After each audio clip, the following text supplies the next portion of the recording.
오늘은 하나님이 살아계셔서 어떻게 역사하시는 분이신지를 보여주신 그 기드온에 대해서 말씀을 나누도록 하겠습니다.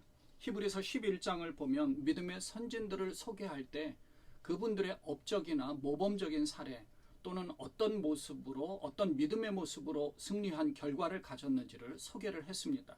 아벨로부터 시작해서 아브라함과 그 족장들 그리고 라합까지 소개를 했는데요.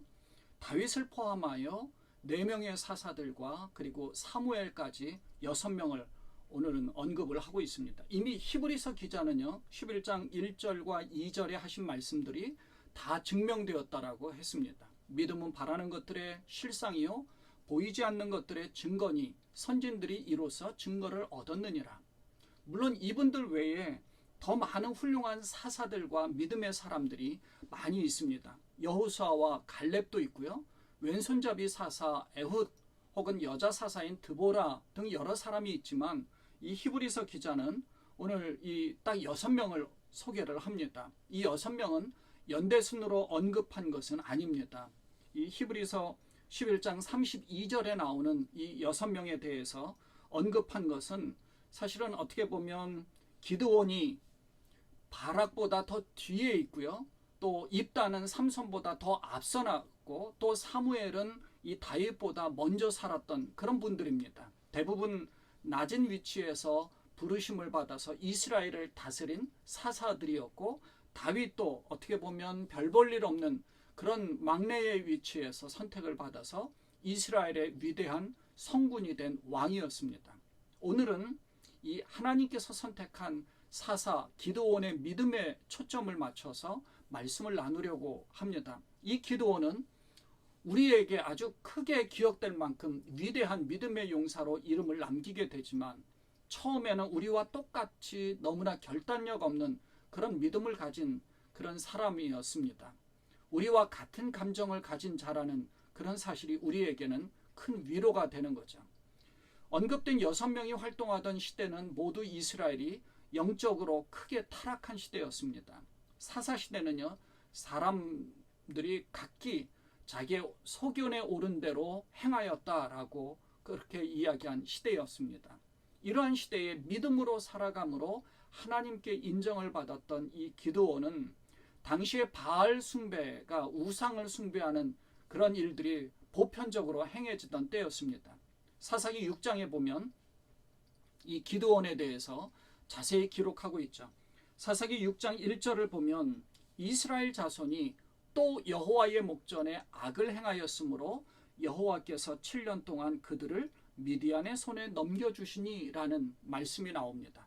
또 악을 행하였다라고 합니다. 또라는 말은 그 이전에도 이런 일들이 반복되었다는 얘기죠. 기드온 이전에 3명의 사사들이 이스라엘을 구원하였는데 이스라엘은 여전히 또 악을 행하였다는 겁니다.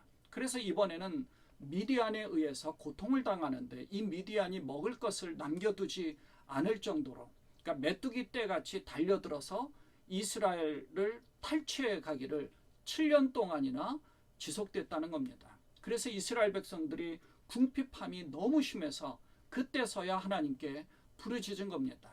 그때 하나님께서는 그 소리를 들으시고 한 사람을 선택하셨는데 그 사람이 바로 기드온입니다. 당시의 기드온은 미디안 사람들에게 들키지 않으려고 몰래 밀 이삭을 타작을 하는데 밀 이삭 타작 마당에서 하는 것이 아니라 포도주 틀에서 타작을 하고 있었습니다. 거기에 하나님의 천사가 나타나서 큰 용사여 여호와께서 너와 함께 계시도다라고 말씀을 하는 겁니다. 그러니까 미디안이 두려워서 몰래 이 밀 이삭을 타작하는 넓은 그 틀에서 타작하는 게 아니라 포도주 틀이라는 아주 조그마한 곳에서 타작을 하고 있는 겁니다. 그러니까 타작이라는 것은 넓은 장소에서 이 알맹이와 껍질을 이렇게 따로 떼는 그런 작업인데요. 밀폐된 아주 좁은 공간에서 포도주를 쥐어 짜듯이 타작한다는 것은 몰래 한다는 겁니다. 들키지 않으려고 숨어서 최대한 정말 한 알 한 알 까는 정도의 그런 작업을 하고 있었던 것 같습니다. 그런데 거기에 그런 기드온에게 하나님의 사자가 나타나서 큰 용사, 힘센 장사라고 말하고 있어요. 아마도 하나님께서는 기드온에게 너는 두려움 가운데 있는 아주 연약하고 별 볼 일 없는 자이지만 하나님이 함께 하시면 이렇게 큰 용사가 될 수 있다라는 것을 가르쳐 주기도 하고, 또 나중에 큰 일을 하게 되는 그 일을 알고 계시는 하나님께서 그것을 생각하시고 큰 용사여라고 말씀하셨는지도 모릅니다. 그렇습니다. 우리가 내 힘과 내 능력을 믿고 이 모든 것을 행한다면 세상에 그 사람만큼 연약한 자가 없을 겁니다. 하지만 하나님을 믿고 모든 것을 행한다면 그 사람은 이 세상에서 가장 강한 자가 되는 겁니다. 그래서 내 힘이 아니라 하나님을 의지하는 믿음으로 행해야 하는 겁니다. 여기에 이제 하나님께서는 두 가지를 기드온에게 말씀하셨습니다. 첫째는 하나님께서 너와 함께 하신다라고 말씀하셨습니다. 하나님이 함께 하시는 것만큼 든든한 게 어디 있겠습니까? 그랬더니 기드온이 하나님이 함께 하신다고 하셨는데 그런 하나님이 왜 이스라엘을 이렇게 버려두어서 미디안의 손에 넘겼느냐라고 반문을 하죠. 두 번째는 하나님께서 말씀하시기를 다시 그러니 이스라엘을 내가 가지고 있는 힘으로 구원해라 라고 말씀을 하신 겁니다. 기드온이 하나님의 사자에게 그 증거를 보여달라고 합니다. 그랬더니 이 기드온이 염소 새끼 하나와 가루 한 에바로 무교병을 만들어 가지고 왔습니다. 그리고 하나님의 천사가 그것들을 바위 위에 올려두라라고 하면서 가지고 온 국까지도 그 국물을 그 바위 위에 쏟으라고 한 거예요. 다 적셨습니다. 마치 바알과 아세라 선지자와 함께 그 갈멜산 전투를 벌였던 엘리야의 그런 모습하고 똑같은 거죠. 그래서 국물을 그곳에 다 적셨습니다. 그랬더니 하나님의 천사가 지팡이 끝으로 그 바위를 쳤더니 내밀었더니 그 바위에서 불이 나와서 살라버린 겁니다. 불살랐어요. 그리고 천사는 사라졌습니다. 기드온이 깜짝 놀라면서 정말 하나님의 천사를 보았다고 두려워할 때에 하나님께서 말씀하신 겁니다. 안심시켜 주시면서 두려워하지 말라고, 너는 죽지 아니할 것이라고 안심을 시켜줍니다. 그래서 기드온이 하나님께 제단을 쌓고 하나님 앞에 영광을 돌리면서 내가 하나님을 만나게 되었다라고, 그래서 그곳에서 여호와 샬롬이라고 한 겁니다.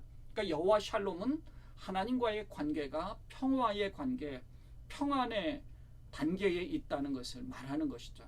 이 여호와 샬롬의 평강은 하나님과의 관계가 정상화되고 그 관계에 이상이 없음을 확인하는 그 순간의 평강입니다. 하나님께서 정말 우리는 하나님을 만나게 되면은 우리는 죄 가운데 있기 때문에 죽을 수 있거든요. 하나님이 시내산에서 모세를 부를 때도 이스라엘 백성들이 나를 보게 되면 다 죽을 것이다라고 못 올라오게 하였었죠. 그와 마찬가지입니다. 하나님과의 관계를 이렇게 정상화되었다라고 할 때에 그것의 평강을 비로소 가질 수 있는 겁니다. 그 평강, 우리 시온성 모든 가족들이 이 샬롬의 평강이 임하시기를 주님의 이름으로 축원을 드립니다. 하나님께서 이제 기드온에게 우선적으로 시키신 일이 하나 있습니다. 그것은 아버지가 섬기고 있는 바알 제단을 헐어버리고 그곳에 있는 아세라상을 찍어버리라고 하셨습니다. 그랬더니 기드온이 이 성읍에 있는 사람들이 너무 무서워서 바알을 숭배하고 있었거든요. 그러니까 낮에 못하고 밤에 몰래 가서 이 일을 합니다. 그 다음 날에 성읍 사람들이 이 누가 이랬는가 알아보니까 기드온이 그런 거야. 기드온이 이 일을 행한 것을 알고 그 아버지 요아스에게 기드온을 내놓으라, 기드온을 죽여야 되겠다라고 이야기하죠. 그 아버지 요아스는 바알이 신으로서 살아있는 신이면 다음날 아침에 우리 기드온이 당연히 죽지 않겠느냐. 그러니까 그대로 두라. 바알이 이 기드온을 처벌하도록 그냥 두라고 이야기하죠. 하지만 바알은 신이 아니니까, 살아있는 신이 아니기에 아무런 일도 일어나지 않았습니다. 그때에 또 미디안 사람들이 쳐들어왔습니다.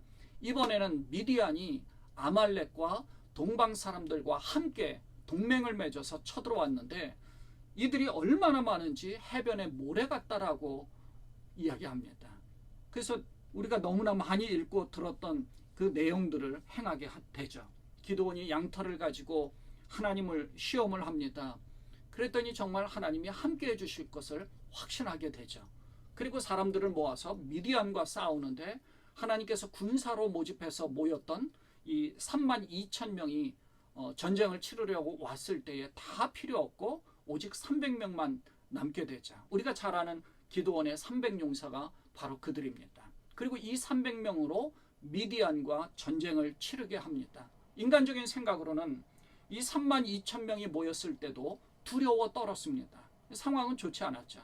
그런데 하나님께서는 만일 그렇게 많은 사람들이 모여서 전쟁에서 승리했다면 자신들이 능력이 있어서 그렇게 전쟁에서 승리했다라고 이야기할까봐 아예 말도 안 되는 300명만 남기게 하였던 거죠.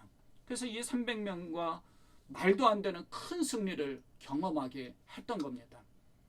사람들이 가진 힘과 능력이 아니라 살아계신 하나님께서 그 일을 직접 행해 주시는 분임을 보여주신 겁니다. 하나님의 구원은 사람의 많고 적음에 있지 않다는 사실을 보여준 거죠. 요나단도 블레셋과의 싸움에서 이런 말을 한 적이 있죠. 여호와의 구원은 사람의 많고 적음에 달리지 아니하였느니라. 보이는 세계는 보이지 않는 하나님에 의해서 창조되었기에 우리는 보이는 것을 믿고 의지하는 것이 아니라 보이지 않고 이 세계를 창조하시고 이 세계를 운영하시는, 이 세계를 통치하시는 하나님을 믿고 의지해야 된다는 것입니다. 우리는 기도원을 통해서 그것을 알 수가 있죠. 우리는 오늘 이 말씀을 통해서 두 가지의 영적인 교훈을 얻을 수 있습니다. 첫째는 기드온이 이 바알과 아세라 신상을 찢고 무너뜨렸습니다. 그랬더니 미디안이 쳐들어왔는데 이전보다도 훨씬 더 강력하게 아말렉과 이 동방 사람들과 동맹을 맺어서 쳐들어왔다는 사실입니다. 사사기 6장에서는 이 사실을 기록하면서 우상을 무너뜨린 그때에 더 큰 위험과 위기가 찾아왔다는 것입니다. 우리가 그렇습니다. 믿음 생활을 하면서 신앙생활 가운데서 아주 자주 경험하는 것이 이런 부분입니다. 사탄은요, 자기의 영역을 침략당할 때에 그곳에 하나님의 통치가 이루어지면서 하나님의 권능이 나타나면 그것을 매우 분하게 여깁니다. 그래서 예수님을 십자가에 못 박듯이 우리를 공격합니다. 우리가 세상적으로 나태하고 무기력하고 하나님을 멀리하고 사탄이 좋아할 만한 모습으로 살아가면 아무런 일도 일어나지 않습니다. 그냥 무감각하게 세상에 방치해둡니다. 사탄은 우리를 건드릴 이유가 없죠. 하지만 그리스도인으로서의 의무를 다하고 하나님과의 샬롬을 경험하고 우상을 격파하듯 내 안에 나쁜 습성이나 죄를 멀리하고 나쁜 생각들, 나쁜 마음들, 죄된 습성들을 버린다면 사탄은 우리를 공격합니다. 우리는 그 단계를 넘어서야 됩니다. 사탄은 우리를 공격해서는 하나님을 잊고 살아가도록 하고 게을러지도록 합니다. 하나님을 멀리하게 되죠. 교회 공동체도 그래서 중요한 겁니다. 어쩌면 세상에서 너무나 잘 돼서 하나님을 섬기는 걸 멀리하도록 만들 수도 있습니다. 아니면 그 반대로 세상에서 너무나 힘들고 고통스러워서 그렇게 만들어서 낙심하고 체념하고 한탄하면서 하나님을 멀리 하도록 만드는 것이 사탄의 전략일 수도 있습니다. 이걸 경계해야 되는 거죠. 하나님이 미디안을 통해서 이스라엘을 공격했습니다. 기드온은 하나님의 살아계심을 보여주었습니다. 두 번째는 하나님이 함께 하시기 때문에 두려워할 필요가 없다는 것입니다. 하나님이 함께 하시면 큰 승리가 있습니다. 눈에 보이는 큰 움직임이 있다 하더라도 하나님과의 관계가 정상화되어 있으면 샬롬의 평강이 있다면 하나님께서 홍해를 가르듯이 또 이스라엘 백성들을 그 홍해를 갈라서 구원해 주시고 불기둥과 구름기둥으로 광야에서 그 삶을 인도하시고 만나와 메추라기를 먹여주셨듯이 또 여리고성을 말도 안 되는 방법으로 기적 같은 일로 무너뜨리듯이 기적 같은 하나님의 손길로 승리하게 만들어 주실 줄로 믿습니다. 그러니 이 기드온과 함께 하신 하나님의 능력이 여러분과 함께 하신다는 그 사실로 두려워하거나 낙심하지 마시고 주님만 신뢰하시고 주님만 의지하심으로 최후의 승리를 얻으시는 여러분 되시기를 바랍니다. 2021년에 여러 공격을 많이 당한다. 여러 힘든 일들이 많이 발생한다. 하나님 말씀을 부여잡고 기도하면서 하나님을 더 가까이 하고 그리스도의 성품을 닮아가고 내 안에 주인이 그리스도가 되셔서 그리스도가 통치하시는, 그렇기 때문에 사탄이 공격한다 생각하시고 잘 이겨내시고 그 한 단계 업그레이드된 신앙으로 올 연말에 정말 하나님 앞에 승리의 승전보를 올려드리는 그런 여러분 되시기를 주님의 이름으로 축원을 드립니다. 기도하겠습니다. 하나님 아버지, 정말 하나님께서 우리를 지켜주신다는 사실로 인하여 우리는 이 땅에서 사탄이 공격해도 능히 이길 수 있다는 사실을 압니다. 그래서 정말 하나님 말씀 가운데 거하려고 하고, 사탄이 아무런 일도 일어나지 않는다는 것은 우리가 게으르고 무능력하고 하나님을 멀리하고 하나님 말씀 가운데 거하지 않고 내 안의 주인이 예수님이 아니라 그리스도가 아니라 내가 주인이 되어서 사탄의 통치를 그러니까 이런 아무런 일도 일어나지 않지만, 그러나 내 안에 그리스도가 주인이 되시고 내 안에 하나님이 주인이 되시고 통치하시면 사탄은 나를 공격해서 낙심하게 만들고 어렵게 만들고 내 안에 심령을 어지럽게 만드는 그런 부분들이 있다는 사실들을 우리는 분명히 압니다. 기도원과 함께 하셨던 그 하나님이 우리와 함께 하셔서 이겨낼 수 있는 믿음 가운데 굳건히 서는 우리 모두가 되게 하여 주옵소서. 우리 시온성 식구들, 가족들 한 사람도 빠짐없이 든든하게 주님의 보호하심과 인도하심을 경험할 수 있도록 주께서 붙들어 주옵소서. 우리 모두가 주님 말씀에 굳건히 서게 하여 주옵소서. 예수님의 이름으로 간절히 기도드리옵나이다. 아멘.